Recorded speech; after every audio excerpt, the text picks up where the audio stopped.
Bonjour, Joan Netten. Bonjour. Bonjour. Alors, nous sommes très heureux d'être avec vous en ligne aujourd'hui. Et donc, on avait envie d'échanger avec vous sur la notion de littératie.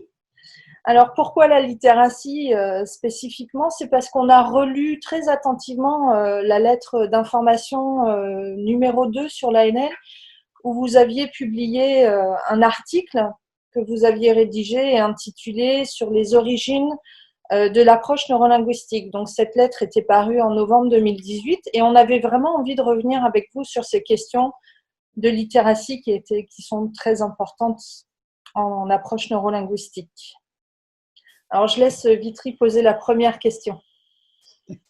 En quoi la littératie s'est avérée essentielle lorsque vous avez mis en place la première expérimentation du français intensif pour l'acquisition du français langue seconde?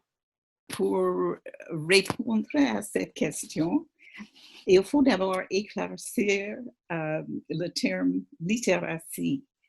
Ce terme a été adopté en milieu éducatif nord-américain dans les années 70 pour mieux décrire la façon, le processus d'apprendre à lire et à écrire dans une langue maternelle au niveau primaire en milieu scolaire.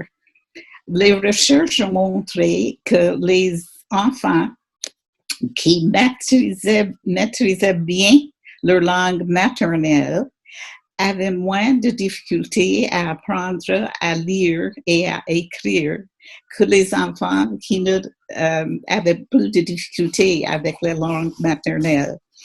Donc, on a compris qu'apprendre à lire et à écrire n'était pas simplement des habiletés isolées basées sur les connaissances des lettres et les sons, mais plutôt des étapes dans un processus d'apprendre à communiquer dans une langue seconde. Et ce processus de communiquer dans la langue seconde commençait avec la langue orale.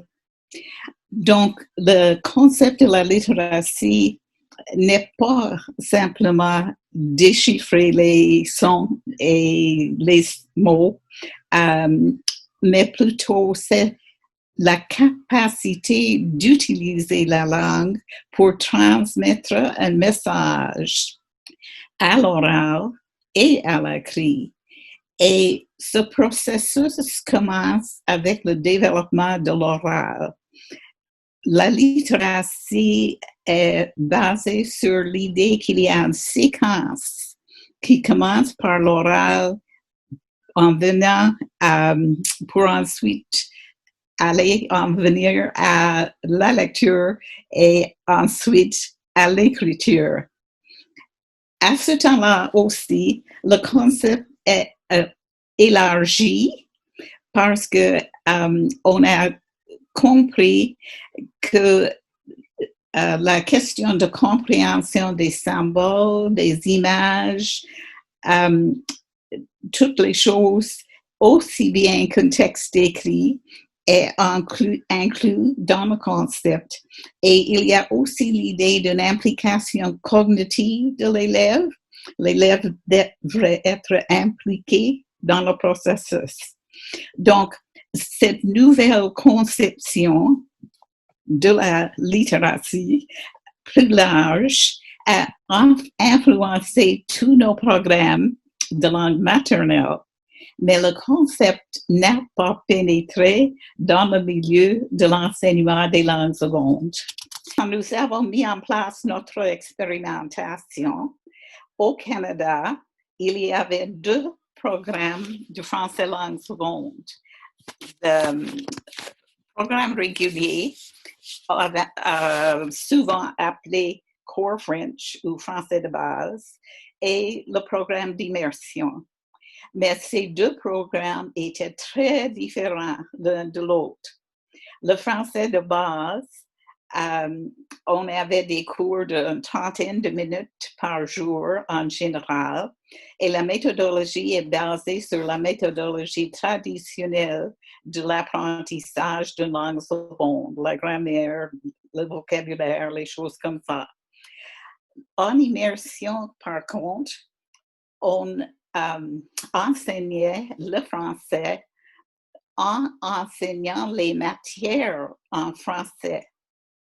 Donc, c'est une méthodologie tout à fait différente car on utilisait la méthodologie ou la pédagogie de la littératie parce qu'on a enseigné le français dans ces circonstances comme une langue maternelle et on utilisait les ressources qu'on a développées au Québec pour la langue première.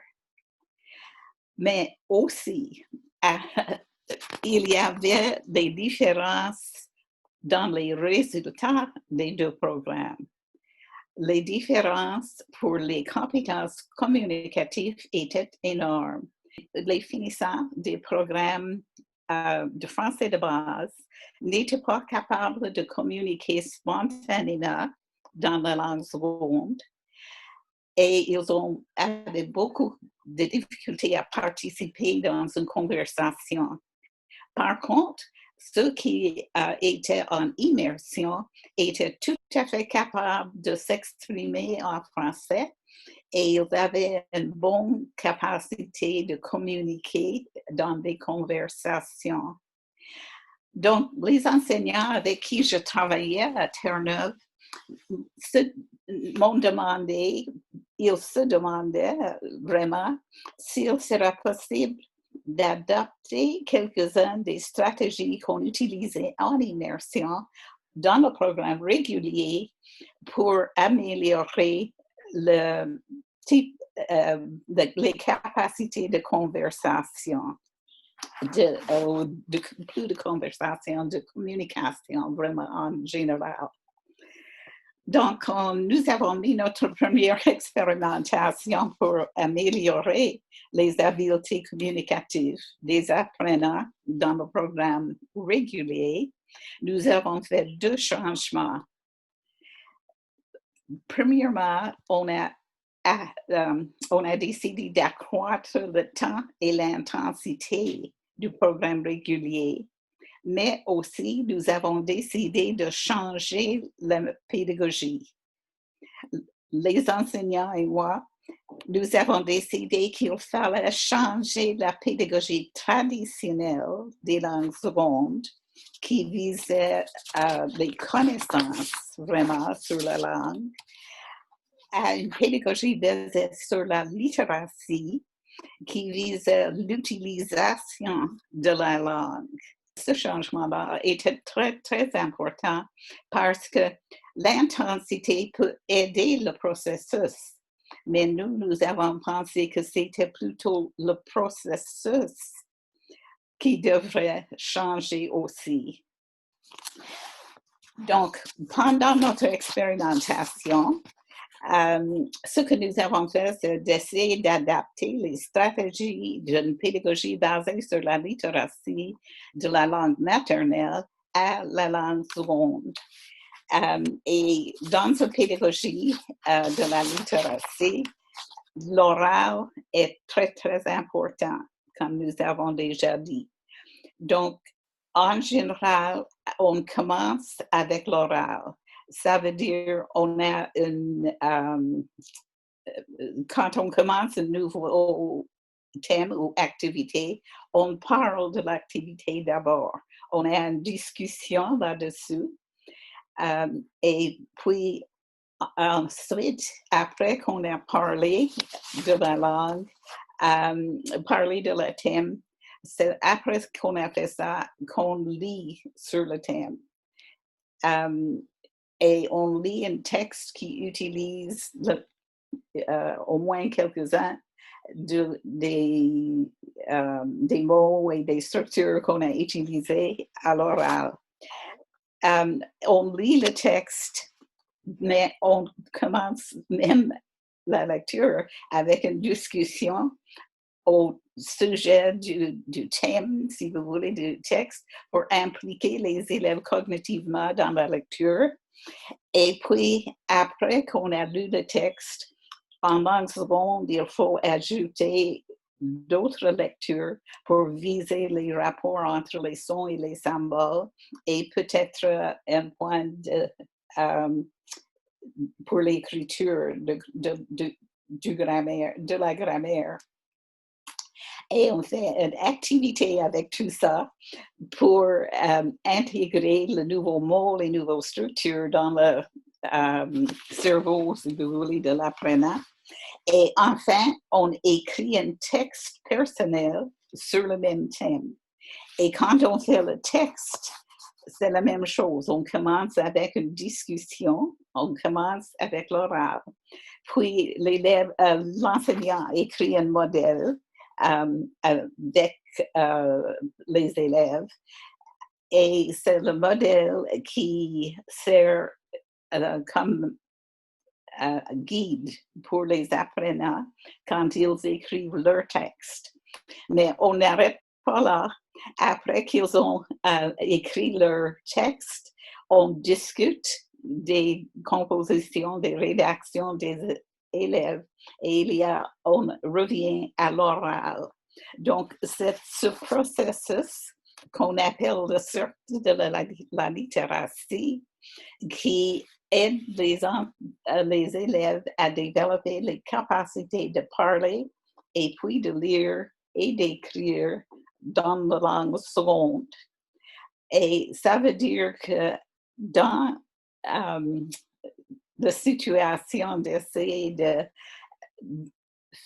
faire acquérir par les apprenants la capacité de communiquer en français, il faut impliquer toujours le développement oral et il faut toujours avoir une implication cognitive des élèves dans ce qui se passait. Maintenant, dans notre première expérimentation, nous avons développé des stratégies pour chacune de ces étapes et c'est ça que vous allez apprendre probablement quand vous êtes en train de faire une formation, tous les différentes parties.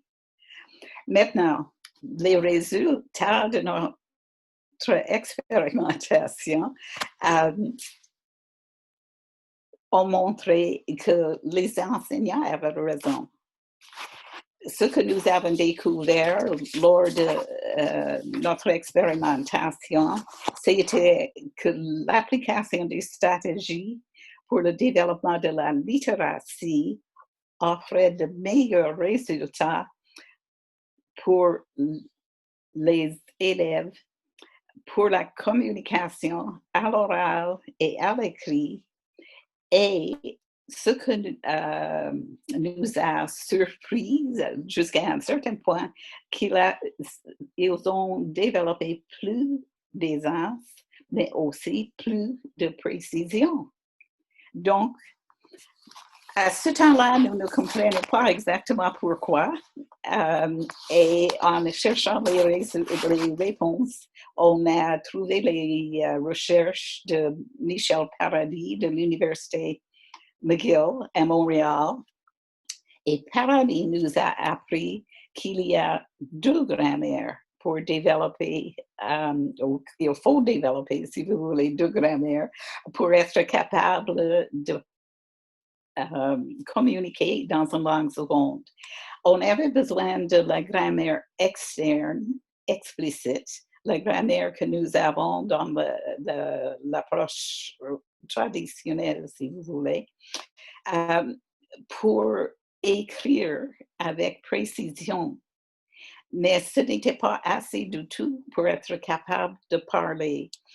Pour être capable de communiquer dans une langue seconde, il faut aussi une grammaire interne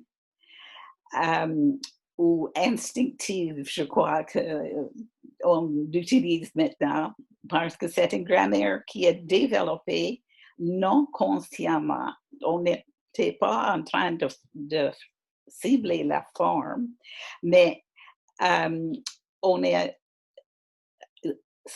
qu'est-ce qu'on peut dire? On essaie de faire parler les gens et utiliser une langue spontanément. Et la seule façon de faire ça est de commencer à l'oral pour transmettre un message qui est signifiant, qui a de la signification pour les apprenants.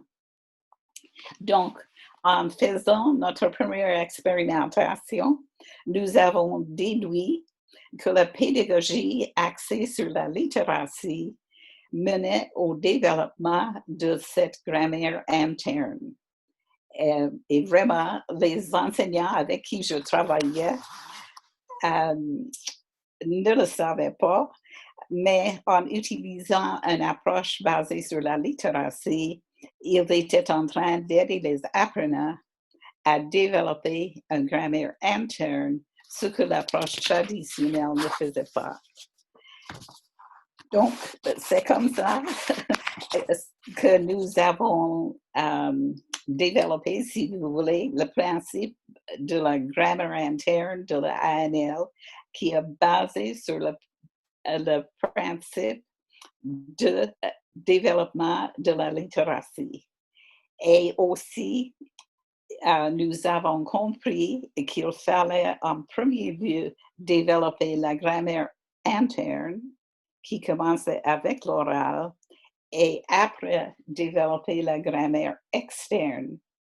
Donc, pour répondre à votre question, l'application d'une approche axée sur le développement de la littératie s'est avérée essentielle lorsque nous avons mis en place la première expérimentation de français intensif, parce que cela représentait un changement de perspective essentiel pour le développement de la communication spontanée.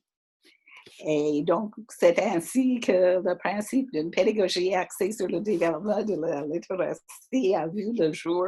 Dans le contexte de l'apprentissage de langue seconde, c'est toujours l'oral qui devrait être primordial. C'est une réponse assez longue, mais j'espère que ça réponde à votre question. Oui, tout à fait, oui. Merci, Oui, merci très, beaucoup. très clair.